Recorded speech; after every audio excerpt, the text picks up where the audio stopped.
Hello, welcome to video number 1. I previously mentioned in an email to all first-year seminar instructors that I was going to be distributing videos.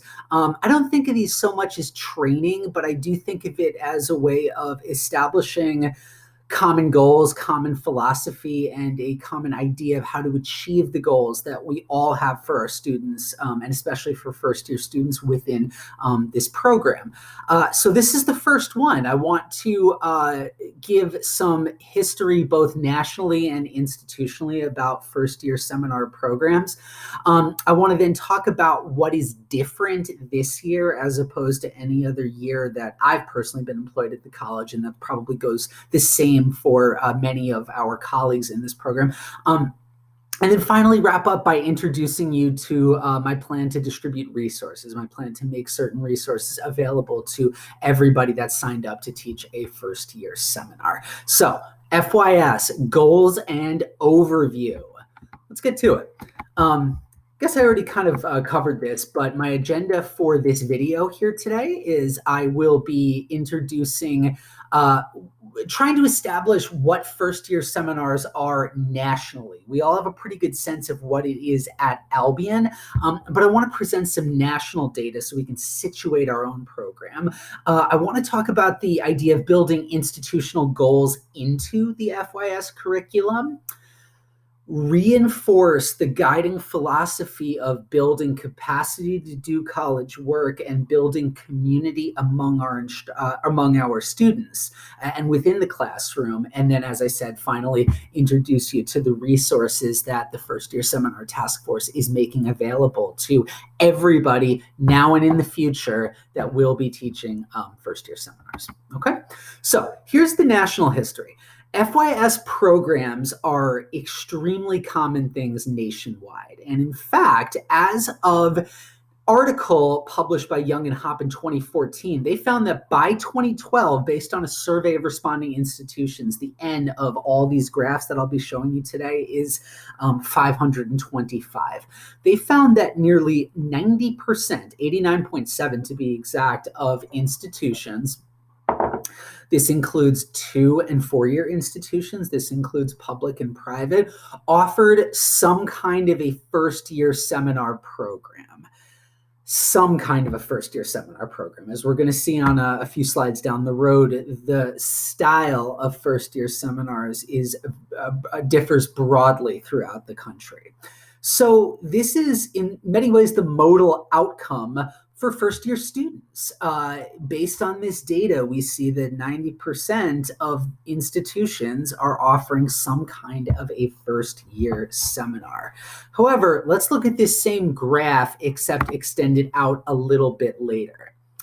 By 2017, and this was the most recently published data that I was able to find. If you're curious about data about the first-year experience, first-year seminars, and broader first-year student outcomes and transfer student outcomes, that is often collected, published, and analyzed by a group called the National Resource Center at the University of South Carolina. So if you're curious about digging into some of their data and publications, email me. I'll send you the link for everything that you need. By 2017, here's the upshot. This rate has dropped to below 75%.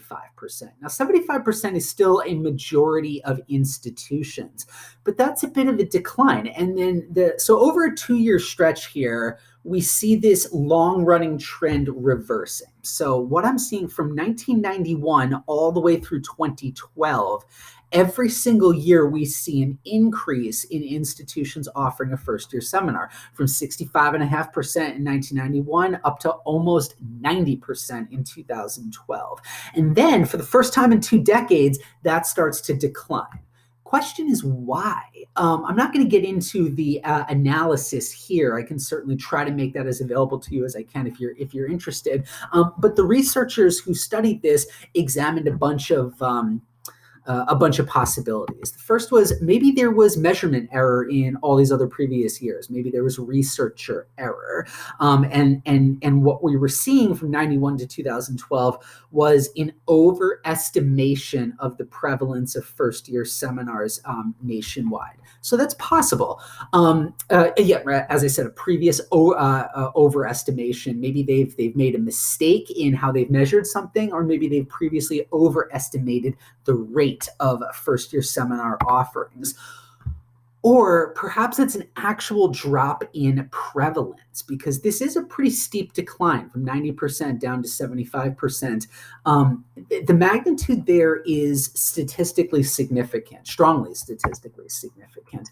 Well, the South Carolina analysis here estimates, part of this is hidden by my face here, an actual drop in prevalence of about 13 percentage points. So this drop in institutions offering first-year seminars, that's real. That was at least the conclusion of the people who did the analysis. I did not participate in this, but that's there after looking at a lot of covariates and looking at a lot of alternate explanations. They found that, we estimate that there's been about a drop of about 13 percentage points in institutions offering first-year seminars. So that means the program might actually be a little bit in decline nationwide after 2 decades of ramping it up. While 74% is still a majority, that means that it's time to be careful and it's time to be protective of what our first-year seminar program actually does, and ways that even those of us who have been teaching in this program for many, many years, the real heroes and veterans of the FYS program, are able to push it forward, because we always have opportunities and areas where we can push it forward. I am taking the position, and granted, I have been officially in this position of director of the FYS program for 8 days now. So I am by no means a veteran in program management, and FYS program management specifically. But my reading of the situation is as follows. The goals of the FYS program, as I understand them, nationally and here at Albion specifically, remain especially relevant in the world of 2020, in the fall of 2020, when our students are going to be actually coming to school. And most importantly, our institution is committed to it. I don't see any momentum building at Albion for an elimination of FYS or a severe scaling down of FYS. So if it's really true that there's been about a 13 percentage point decline in institutions offering FYS nationwide, I don't see our institution being one of the schools that's going to go that route with it. I just don't see that. We've made some real financial commitments and some real pedagogical commitments. When Dr. Ali Harnish, my predecessor in this role, was appointed director, it was really the first time that the program at Albion had a director, right, in a dedicated role of this program.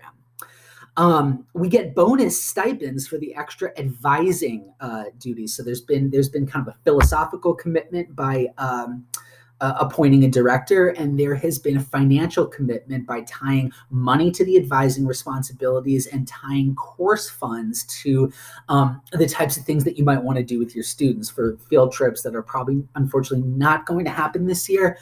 But can continue to happen in the future. So our institution has made a commitment to it.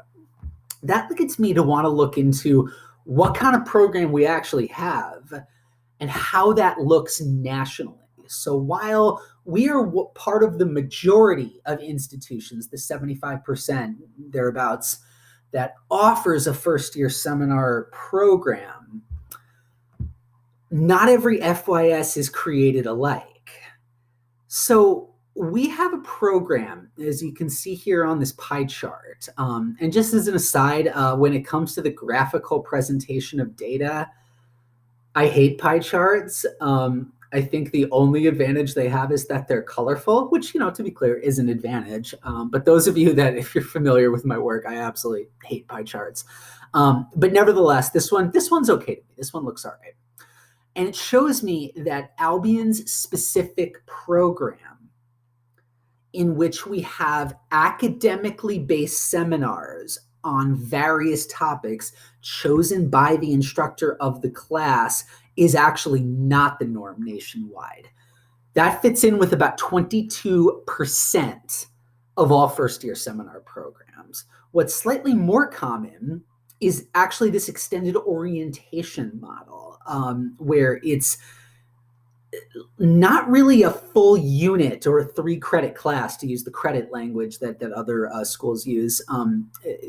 What we see at a lot, let me start over. What we see at a lot of places, specifically 28.5% of responding institutions here, is a type of extended orientation system where students continue in the groups established for them during orientation, and they earn maybe a credit for it, or a credit and a half, something like that. They're not earning a full unit of coursework for it.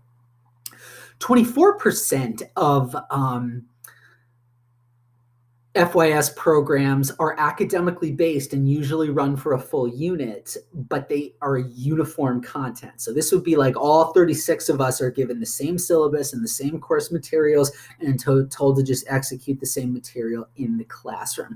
And then we have a few other things like professional or disciplining, basic study skills, hybrid, other. Those are not the more common things, though. Really, the 3 big ones are extended orientation, academic uniform content, and academic various topics.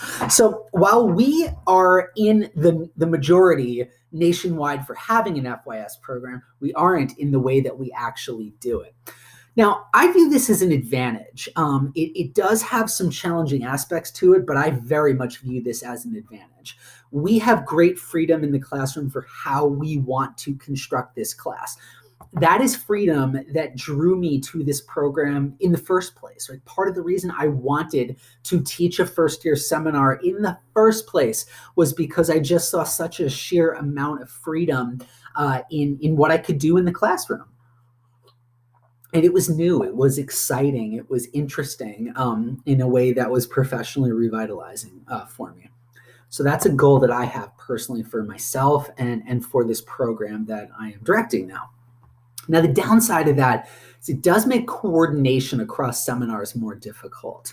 So if you say there are certain things that we want every first-year student to be exposed to because those things are high-impact practices and those things are stuff that is known to increase retention or stuff that is known to nurture the academic capacities that they need to be successful in the college environment, that becomes more difficult with us all pursuing our own various topics and us all embracing the academic freedom that is our right at this institution. So that's the challenge. We by choosing this various topics thing, we can create really cool and exciting classes, but we do have a challenge of coordination of institutional goals across these seminars, okay? Furthermore, the other thing that makes our program, gives our program its identity is it's the only class that every Albion student is required to take. This is something that Ali Harnish was always fond of saying. It's the only class that every Albion student is required to take for graduation. You look at everybody's audits. How you get that global category is up to you. How you get your modeling and analysis mode is up to you. What you choose to major in is obviously your choice. The only box on that audit that everybody's got to check in the same way is they all have to take LA 101, this first-year seminar, in their first semester of college. And so 56% of institutions that offer first-year seminars enroll virtually everybody. This 91 to 100% of students. So what gives our program its identity? It's that everybody has to take it, and what they take is a varied topic in an academic type of setting.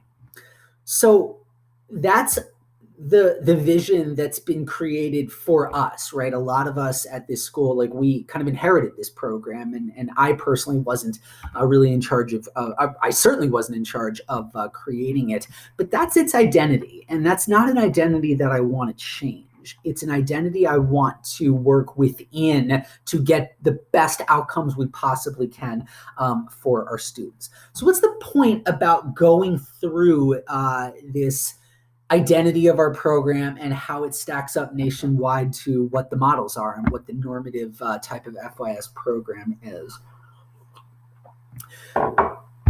The reason why I bring up this idea of we have this exciting, cool program, but a downside is that it does create challenges in integrating things throughout a standardized type of curriculum, is that if you ask what are the objectives nationwide of everybody that's offering a first-year seminar, the number one goal that you see reported is academic success strategies. What's a learning outcome or learning objective that first-year seminar programs do? 48%, by far the most common, academic success strategies. If you can't do college work, you're not going to stay in college. That's an unfortunate reality, and that makes the first-year seminar, because it's first year, a beautiful place to be able to get in on the ground level with people's academic skills. The other four most common, like among this top 5 list, the other 4 most common seminar objectives are connection with the institution, knowledge of resources academically and socially, introduction to academic expectations, and academic planning / major exploration. I'm not surprised to see academic success being number 1 here, because if you don't have that, a lot of these other things, you're not going to be around long enough to connect with the institution if somebody just failed out. You're not going to be around long enough to really make use of the resources if you just failed out academically. So I do view this as one of the more important things for us and for everybody that's teaching in higher education. But when I look at these 5, none of this is mutually exclusive to the first-year seminar. So I would by no means argue that academic success strategies, connection with institution, knowledge of resources, introduction to academic exploration, so on and so forth, that these things are outcomes that you can only pursue within a first-year seminar. Just none of this is mutually exclusive. So if I kind of go through this in my head here a little bit, I find overlapping goals.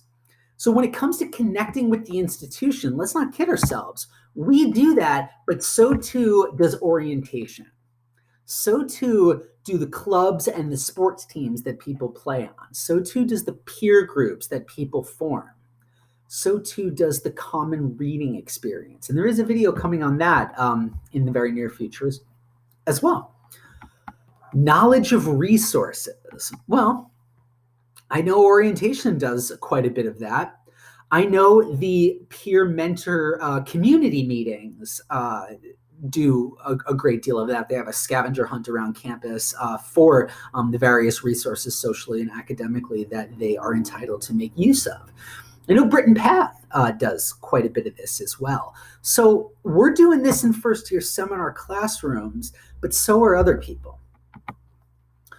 Introduction to what your academic expectations are sounds an awful lot like advising to me, right? Which is happening, sort of through the first-year seminar framework, but is not often happening in the classroom with everybody. A lot of that is happening in one-on-one meetings. A lot of that is happening with our advisees right around registration time and in the advising period. So we can do academic expectations in the first-year seminar, but we're also going to be doing heavy lifting in advising there. When it comes to academic planning and major exploration, well, let's not forget that students also have access to Troy Case and the CIC. This is also something that introductory coursework is designed to show people, right? Like if you take Intro to Sociology, that's supposed to be an exploration into, is this something I want to minor in? Is this something I want to major in?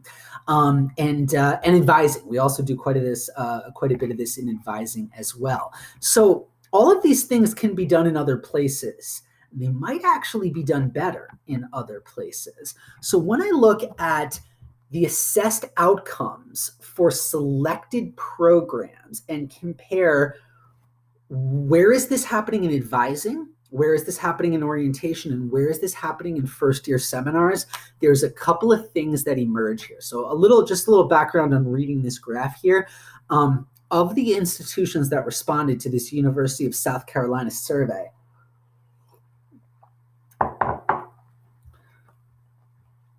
the bar that you see, this bar graph, shows the percentage of institutions that have this as an assessed outcome within each of these three areas. So if I look just up here at this first, academic planning and major exploration, I can see that this looks like a little bit more than 30% of first-year seminars have that as an assessed outcome. Red bar is orientation. A little bit less, so right around 30%, let's say, give or take. I'm having trouble kind of reading the thin gradient lines there. Have that as part of their orientation program, and a whopping 68%, give or take, of institutions have major exploration and academic planning as a key part of advising. So when it comes to major exploration, here's my take on this. That looks to me to be an advising thing. When I look at this graph, the two areas in which I see the first-year seminar doing most of the lifting for these assessed outcomes, academic success strategies, that's happening more in first-year seminars than it is in orientation or advising, and retention or second-year return rates. Orientation and advising certainly have that in the back of their heads. I have no doubt that everybody has retention and first to second year return in the back of their heads. It's absolutely crucial to the health of everybody's institution. But those are the areas where the first-year seminar is doing more than other programs on campus. Put another way, this sounds a lot to me like building capacity in the academic success strategies and building community in the creation of a group that you want to stay with, right? Like building community within the institution that people are able to stay with from first to second year. If they're still at the college through their second year, you probably have them as a captive audience at that point. So this is the guiding philosophy that was introduced by Ali Harnish when she took over the leadership of this program in 2018. And that's not something that I personally want to change at all. That's in fact something that I want to build on. So since 2018, so actually let me back up for a second. That's been the 2-year sort of philosophy of our program, and it's something that I personally want to continue because when I look at the data nationwide, I see the first-year seminar is best positioned to do these things. Not the only thing positioned to do these things, but the best position to do, because we have them in the classroom and we are working with them to help them find their place at Albion. So what do I mean by building capacity? Quite simply, the ability to do college work successfully. This has been an explicit focus of our FYS program. The way that Ali has defined this in the past is the development of skills, strategies, habits, and attitudes that you can use not in just any specific class, like not just what do I need to help me be successful in intro to sociology or intro to chemistry or whatever, but what are the academic skills, strategies, habits, and attitudes that can put me in a better position in any class because of the way I approach that class? That's what we mean by academic capacity. And FYS is very well positioned to both identify and address the different levels of academic college, academic and college preparedness. I just read that word for world. It felt like it came out wrong. I suppose that happens when you're recording videos. No, what I mean by this is you are your student in FYS. You are that student's first academic advisor. And you are one of their first seminar professors that's able to figure out where they are, what they need to improve upon, and to mentor them into a strategy to make those improvements.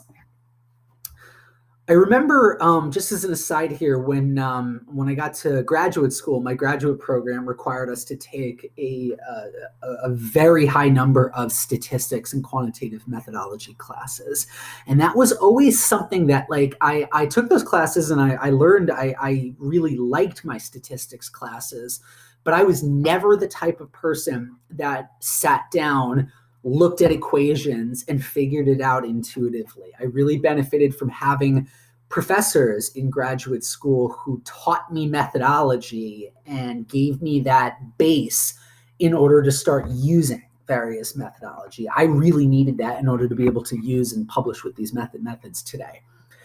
And so we're doing a smaller scale version of that here, right? Where it's your students, in all likelihood, need you to mentor their writing a little bit, or mentor their approach to their academic classes a little bit. And we want to build a type of system where these skills, this capacity, is durable, right? It will ripple out through the remainder of their time in college, and it's transferable. So what you pick up in my first year seminar, I want you to be able to use to help you be successful in whatever you go forward to major in. So that's what's meant by building capacity.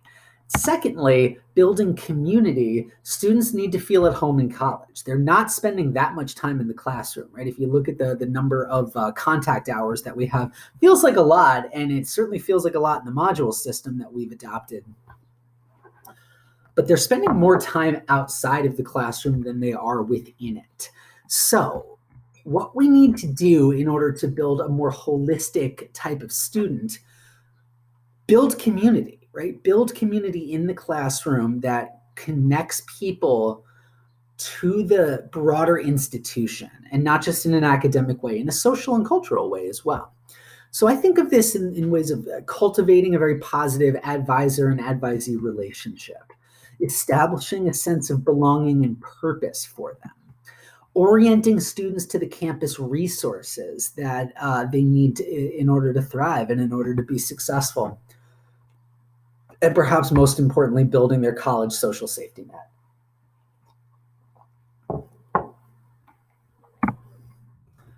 In 2020, much of this is more crucial than it's ever been. I hope this is a unique situation. I certainly hope come 2021, we are not dealing with this virus in nearly the same way. I view our campus plan as necessary from a public health perspective, but it's probably risky for the incoming class. The incoming class is just uniquely at risk in a couple ways. I say this for a few reasons. First, putting students in a 7-week module does hurt our ability to build capacity. Yeah, they have the same number of contact hours, but research into the kind of growth mindset style of learning shows that if you can work on writing, for example, or on quantitative skills for a 15-week period, that allows people to internalize it better and in a more durable way than if you rush them through it in 7 weeks. Even if you cover the same material, they haven't had the time to really work on it in nearly the same way, to practice it. It's not just the number of hours you put into something, it's the time from week to week to week of dedicating yourself to something. So I think that hurts our ability to build capacity to do college level work. The social distancing guidelines, the physical distancing guidelines, the restriction on group activity, club activity, athletic sports teams, whatever, what have you, that hurts our ability to build community, right? When you think about what we do to build attachment to each other in the classroom and build attachment to the college, Brit and Bash is just not going to happen in the same way this year, right? The idea of 15 of us sitting around a seminar table talking about a reading, that's just not going to happen in the same way that we are used to. And so our strategies for bonding within the classroom and for building a community are going to need to be rethought in a way that I hope we're successful with, but let's not kid ourselves. It's a risky situation. And so the incoming class which has the least familiarity with college work and is coming in with either small or in some cases non-existent social support groups and support networks, that group's uniquely at risk within our module system. So in my opinion, the time is right to really give very careful and deliberate attention to these academic skill strategies that are the number one outcome of FYS programs nationwide, and the thing that FYS programs are best equipped to address more so than anywhere else on campus, right? We're the ones, the faculty right here, we are the ones that are going to be grading these students. We are the ones that are best positioned to help the students succeed in the classroom. That's my ideology. We are not the only ones, but I think we are the best ones in order to do this. So to this end, we have tried to create something that will allow us to give really close attention to our students' academic needs and to allow us to try and build community even among all these physical and social distancing restrictions that that everybody is going to have to deal with in the upcoming year. So this part's not new. I've emailed with every single person that's watching this video. I've communicated with you about learning communities and what your learning community specifically is. For the first time ever, we're going to create a type of LC system. So your first year section is going to be paired to a second course.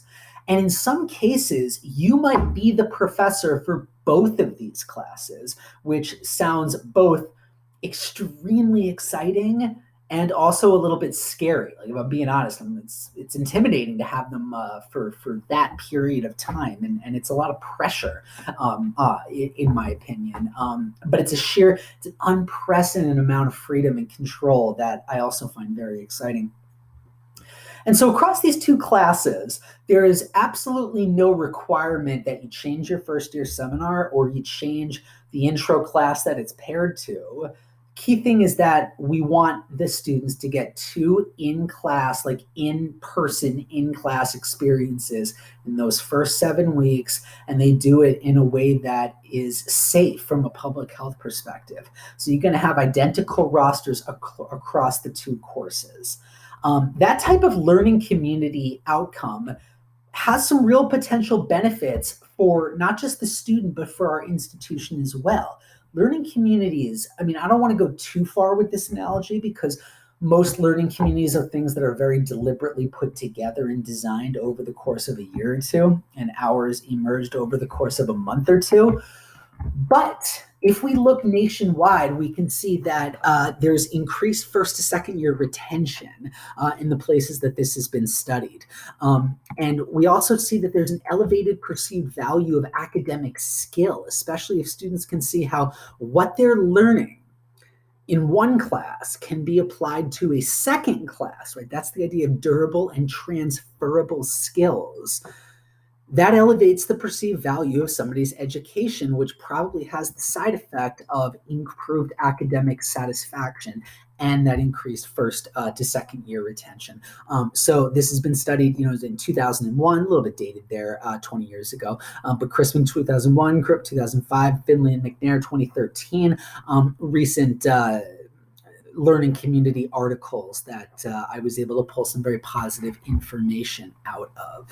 So we're doing this hopefully to keep the virus at bay, right? Like that's really our boss this year. In fall 2020, our boss isn't Dr. Johnson. It's not Ron. Our boss is Mother Nature and this virus, and we have to do what the virus tells us to do. So this is what we're doing.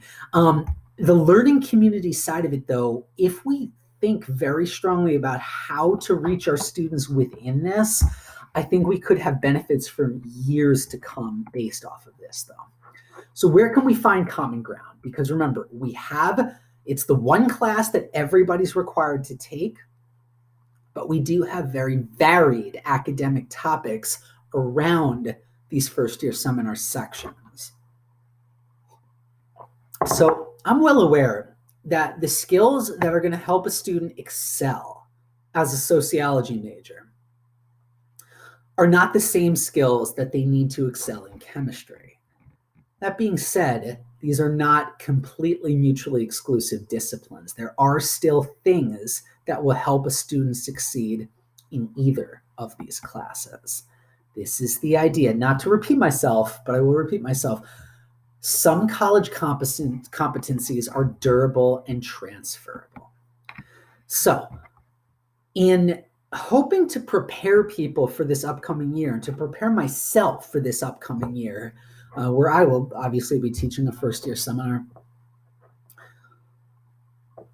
the first-year seminar task force has been hard at work on developing various templates or various competencies that we feel are things that will help people succeed in any class that they take. Now, granted, the student has to embrace it. The student has to actually sit down and commit themselves to it. But we can provide the structure in which that happens. So I recently met with the task force that I work with. We discussed this, and we came to the following ideas. Information literacy and library resources. Whether or not you are, whatever you end up, whatever FYS section that you take, there's probably a way to introduce students to the library and to the idea of evaluating information that they find and to the idea of citing that material accurately and honestly. So that's something, right? Academic integrity, information literacy, how to use the library. I don't see that as being exclusive to any one discipline. I see that as something that joins all of our departments in this liberal art environment that we inhabit. Study skills, right? Not so much what like studying for a specific quantitative social research exam, but how to approach studying as a strategy, right? Like, what is your strategy for actually sitting down and preparing effectively for an exam that you might have to take? That's a durable and transferable skill. Reading, right? All of our students know how to read. Of course they know how to read. Do they read effectively or do they read efficiently? This is not something I did very well until I got to college, right? And really until I got to grad school, which is where I learned how to read efficiently, right? Not just, and also where I learned how to cut corners in ways that were just very important for me.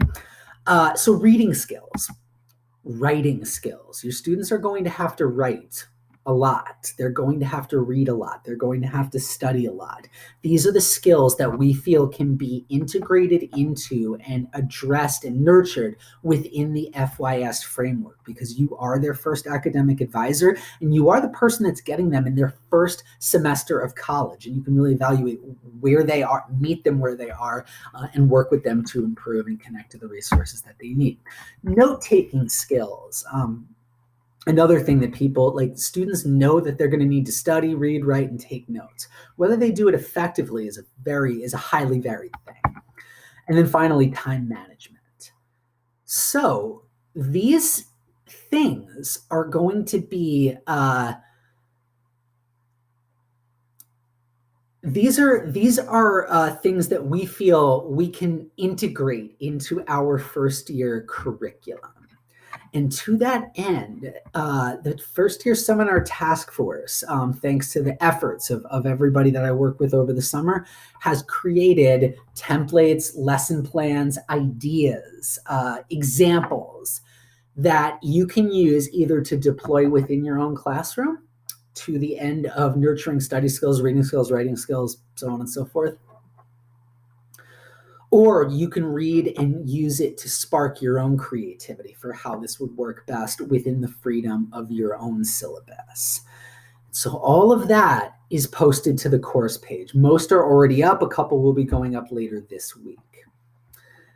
So that's step one, the resources that I want to make available to my colleagues in the FYS program. Common academic competencies and examples or templates that allow you to integrate that into your classroom.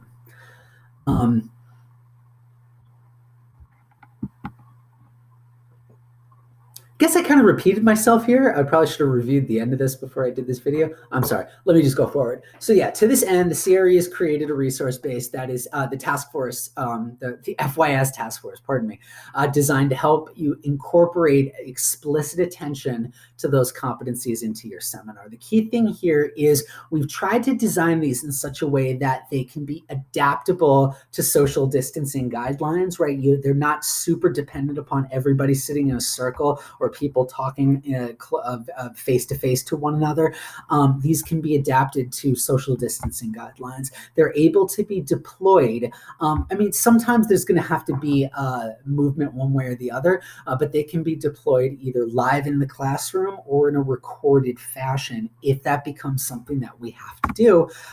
And most importantly, they require students to do something. We tried to create these very much. I'm not just going to sit there and tell them, hey, this is how I approach note taking if I'm at a conference, and that's how you should do it. No, it requires students to actually do something. Active learning and learning by doing are the key thing here. So we are posting this to the course page and making that available to you for the remaining, the month and a half that we have to get ready for our classes. And then secondly, the second big thing that I want to make available to people is a weekly video series. And this is the first weekly video series. The weekly videos I'm going to try to post once a week, every Wednesday, although the schedule might have to be altered depending on what's happening in a given week. And they're going to focus on other elements of the first year experience. In the past, we have always had a May workshop for first year seminar instructors the day after graduation.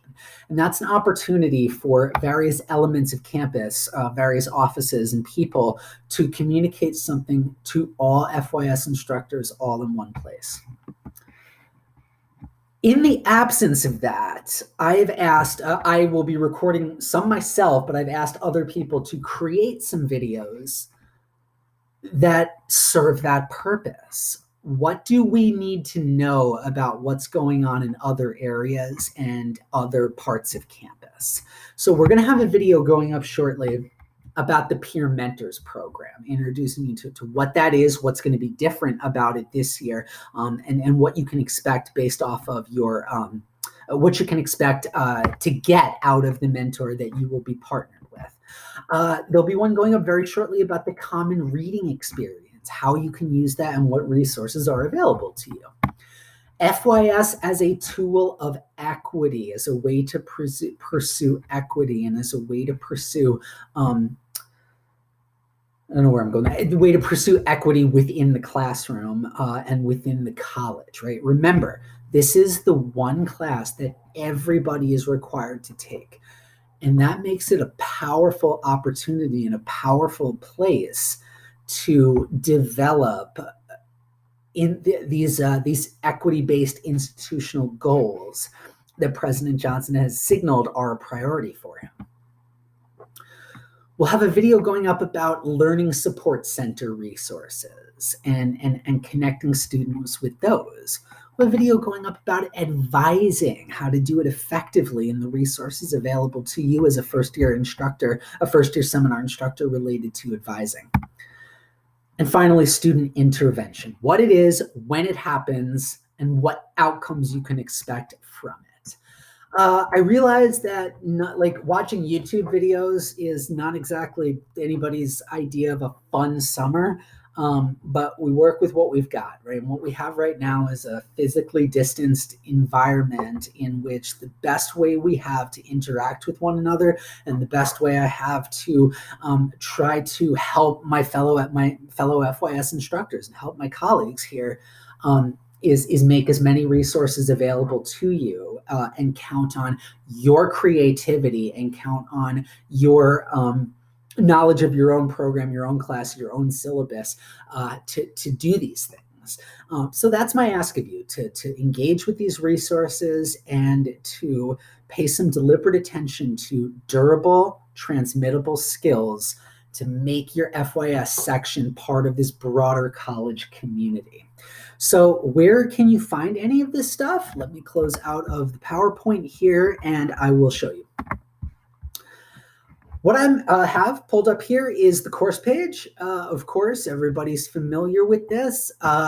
All of you should have been added to the first year seminar Moodle page. So I'll click on that, and you will see a ton of resources available to you. Some of it goes back a few years, so I will introduce you to what is new. I just earlier today created this section right here, FYS templates and example lesson plans. And you can see we already have five up here. So I want to thank Ali Harnish for putting together this academic honesty and library resource page with help from Carrie Walling and Jill Mason as well. I would like to thank Nels Christensen for helping out with this email template. I'd like to thank Sue Ellen Hinkie for helping out with the note-taking template. I would like to thank Tricia Franzen for helping out with the reading skills. And I'd like to thank myself for the time management one. There'll be a couple of other ones going up hopefully this week or early next week, but I'm going to be communicating with you and with everybody on a weekly basis. So you'll receive notification once it goes up. So that's where you can expect to find that available to you. As for what happens next week's video will be all about this, common reading experience resources. So I feel like this was a choppy attempt at recording a video, but I did the best I could. The most important thing I want to communicate is we're all in this together. Let's be a team, right? Let's work with each other. If you have good ideas and if you have something that you want to make available to everybody because you think it would help everybody with the environment that we're going to be facing in our classroom, send it my way. I'll make sure it gets distributed to everybody. And then the most important thing I have to say is thank you, right? Thank you for working on your class this summer. Thank you for working with me in the FYS program. If there's anything that I can do for you specifically, I'm available all summer. Don't hesitate to reach out. Thank you. See you next week.